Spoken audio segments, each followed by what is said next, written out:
In this episode, we speak with Sean Grundy, the co-founder and CEO of Bevi.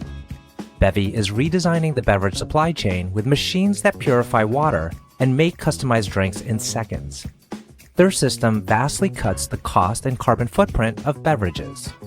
Since Bevi's inception in 2013, the company has helped thousands of organizations across North America save more than 300 million plastic bottles collectively. The company has raised over $130 million in venture capital to disrupt the bottled beverage industry.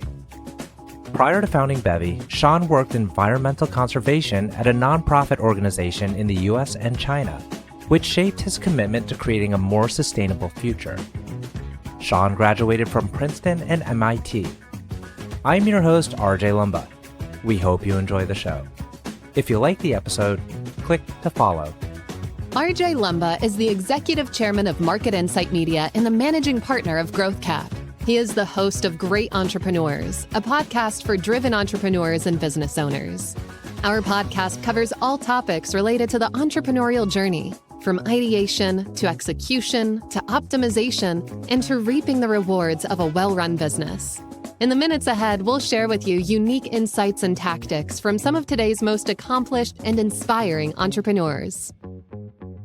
Sean, great to chat with you today. Delighted to be with you. Nice to meet you, RJ.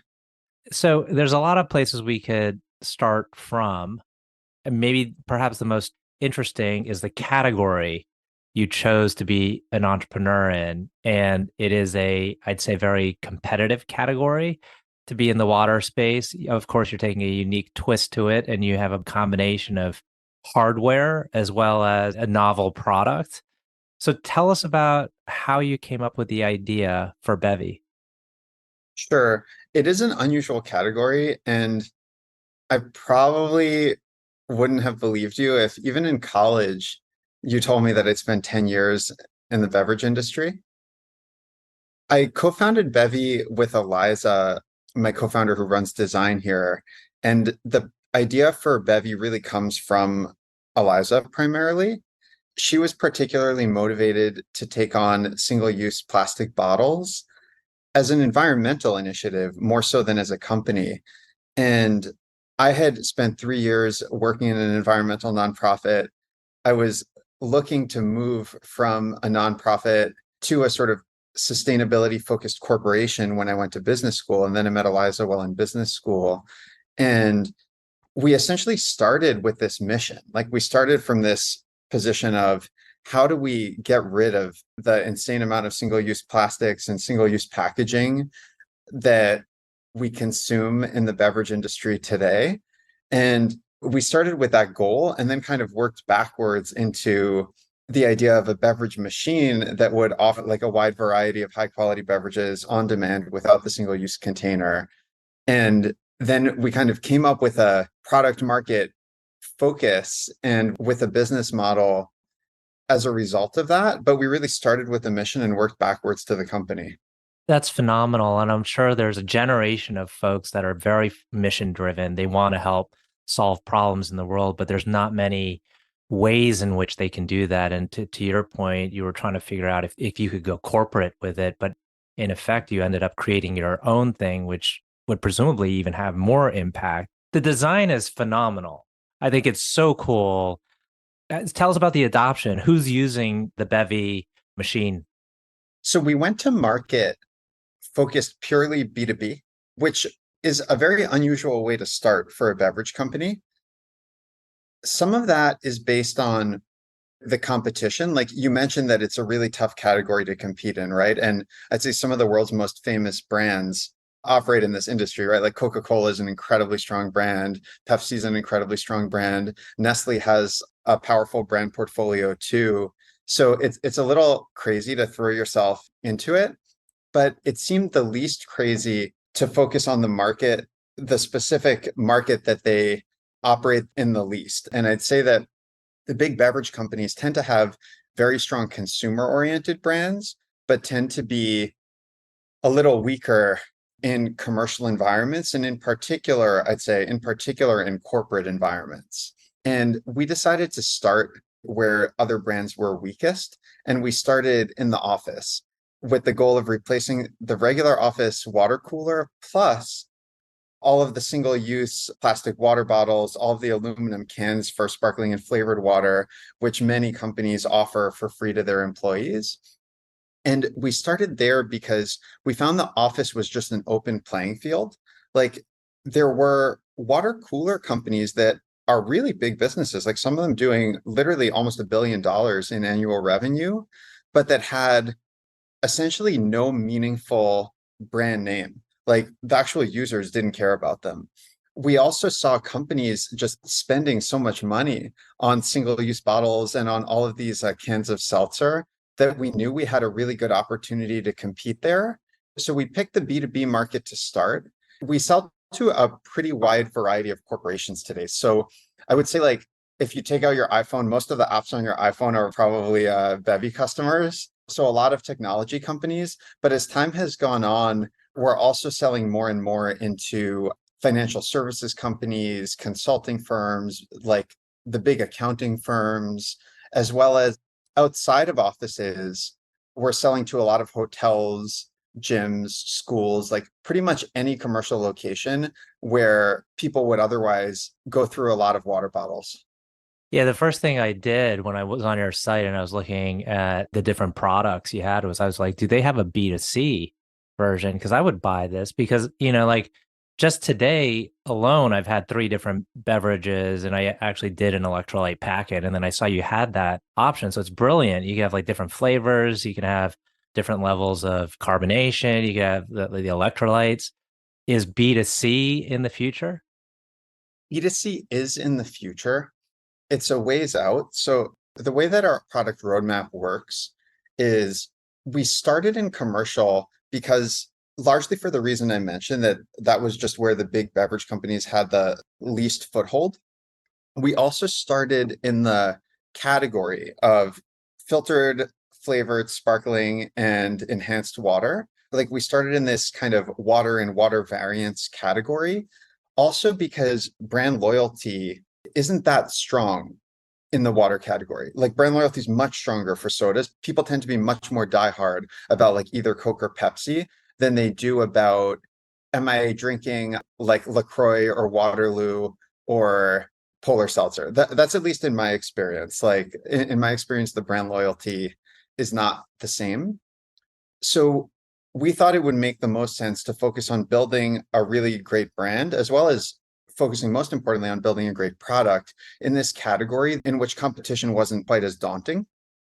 But the plan is to gradually move into other categories. So another benefit of offices, by the way, is one machine gets used by a large number of people. So like in terms of pure marketing value of like getting the brand out there, each machine gets much more exposure and builds more like word of mouth marketing and builds more brand awareness than we'd get in the home. But ultimately, we plan to work our way towards smaller and smaller locations until we have a consumer product too.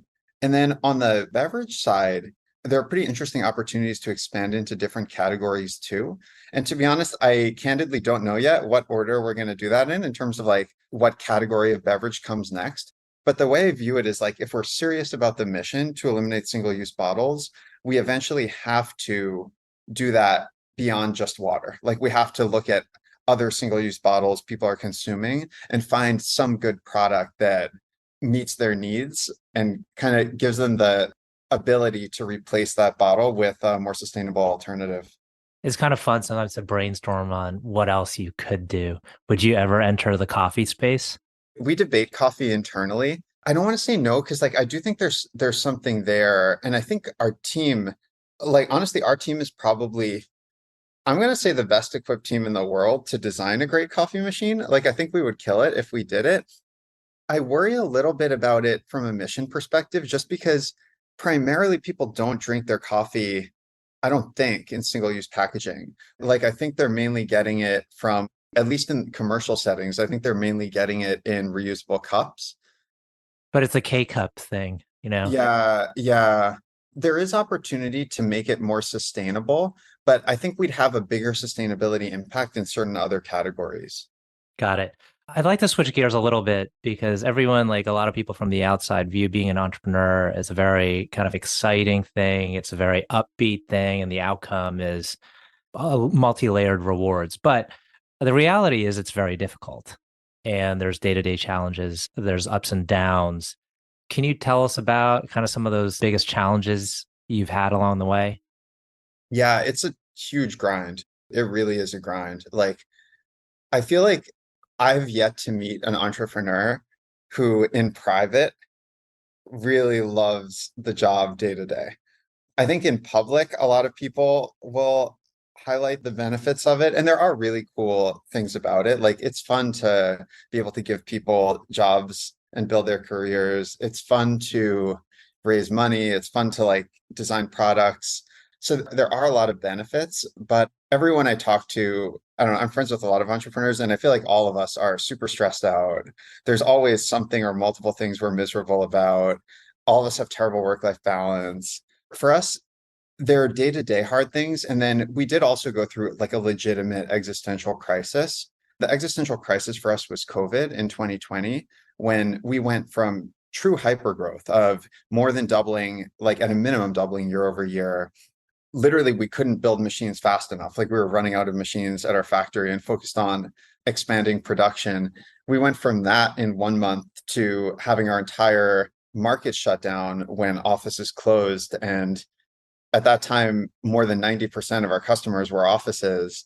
And the ability to grow and the ability even to retain customers became very threatened.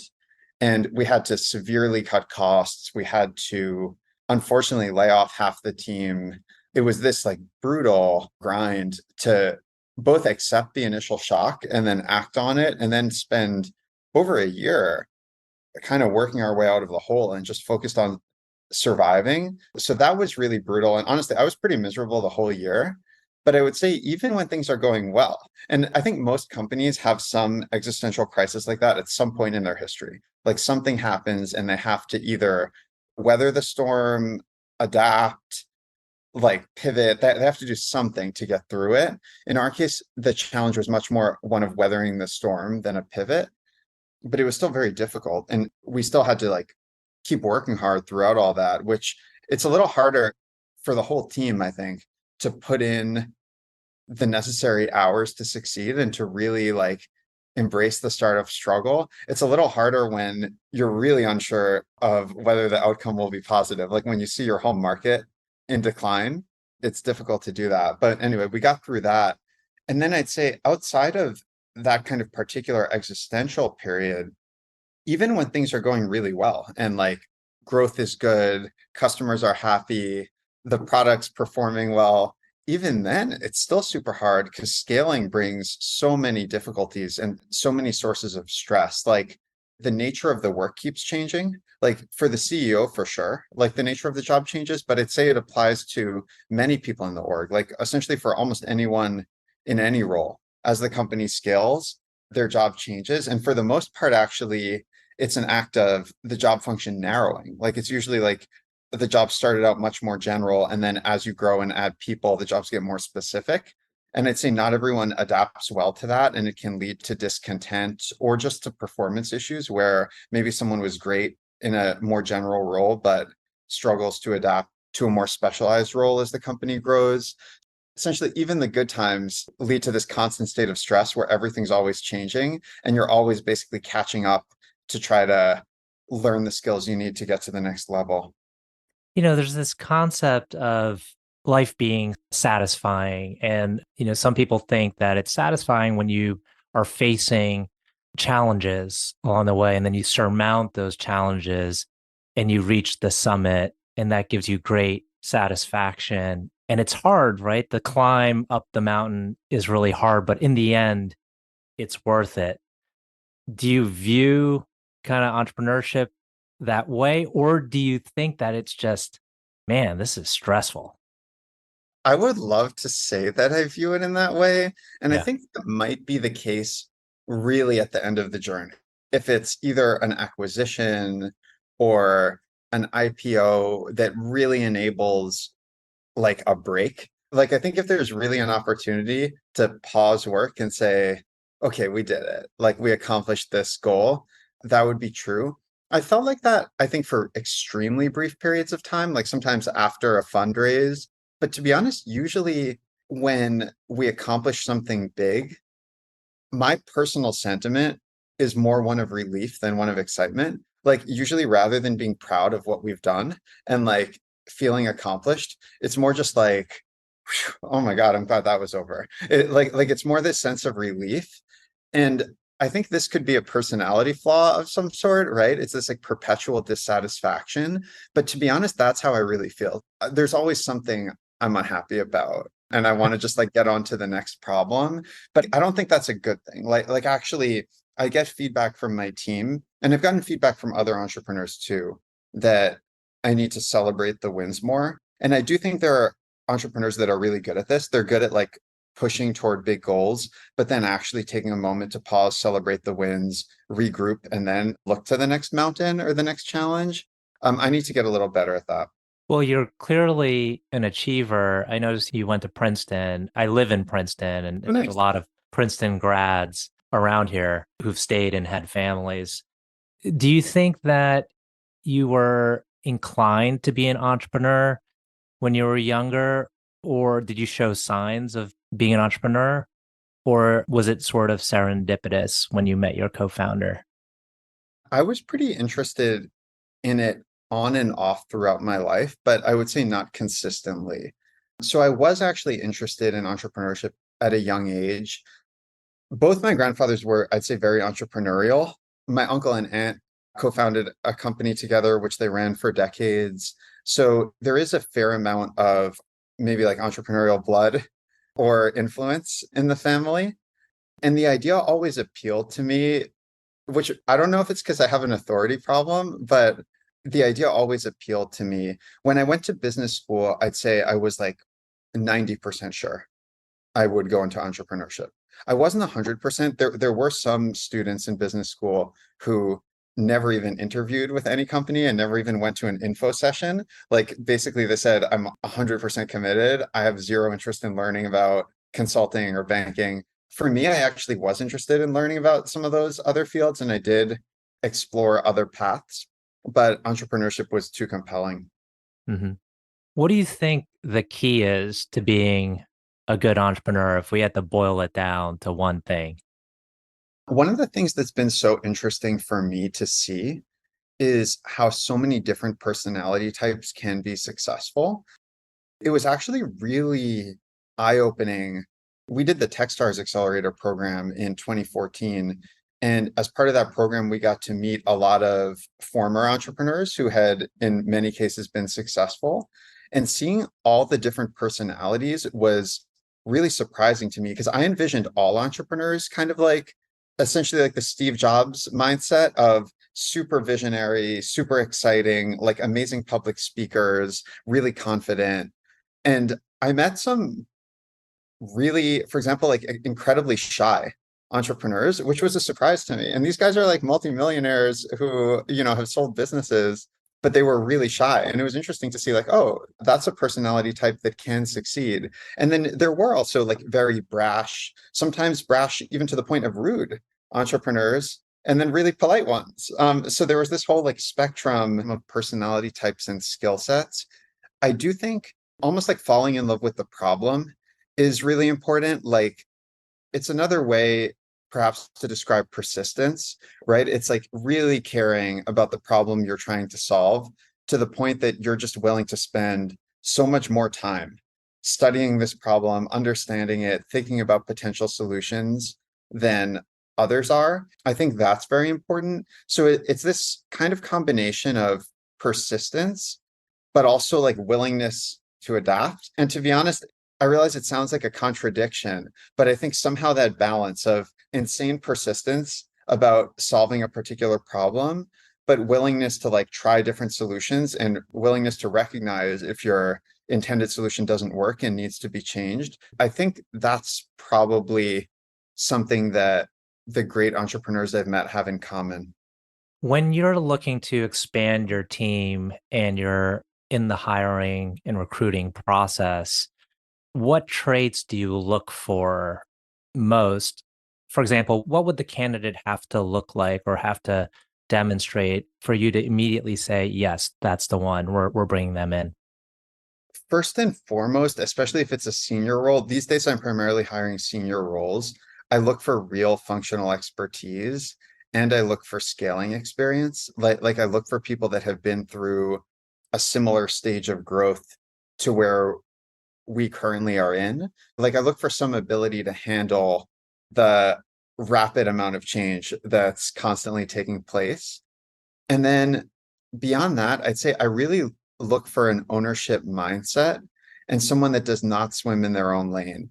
So like an example of how I'd look for that is if we're recruiting for a sales leader, I'll ask them a lot of questions about marketing. And I want to know that they have a good understanding of like where their leads are coming from, what tactics the marketing team's using to get their leads, rather than just say like, oh, well, marketing gives us these leads and our job is to sell them.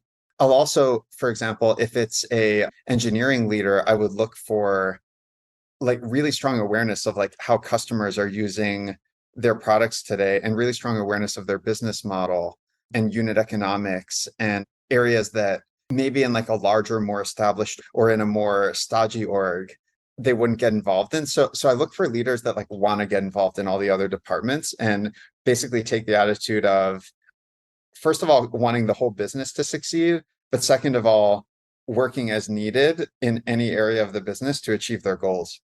What's the best business advice you've ever been given? I think a big one for business strategy is to stay focused on your customers and not on the competition.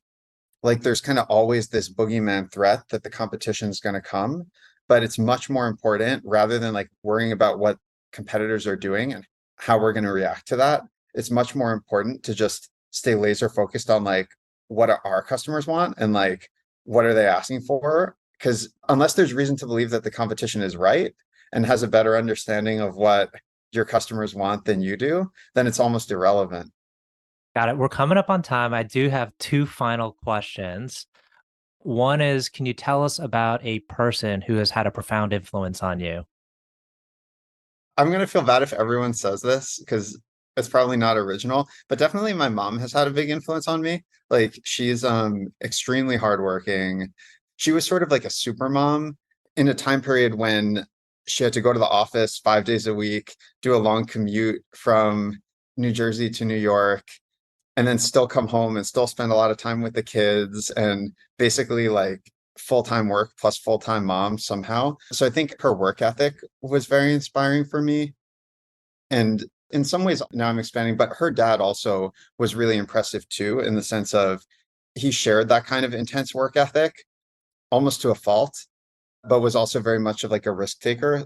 So I think, yeah, my mom. Excellent. Last question. Can you tell us about a charity, cause, or other endeavor that you're passionate about? I'm honestly really passionate about single-use plastics. This sounds probably obvious or trite given what our business does, but we picked single-use plastics as the focus of Bevi, not just because it's like such a well-known problem, but because the beverage industry really does contribute more to plastic waste than probably any other industry. Like if you look at the top plastic polluters globally across all companies, Coke, Pepsi, and Nestle are at the top of the list. So we knew that if we wanted to make an impact on single-use plastics, the beverage industry was the right place to start. But it's more broadly, I care a lot about environmental conservation and like species conservation. Mm-hmm. That's fantastic when your personal and professional mission and the business all are kind of rolled into one. What more can you ask for? Sean, want to thank you so much for taking the time to chat with us today. I know our audience will find this very insightful. Awesome. Thank you so much. I appreciate it, RJ.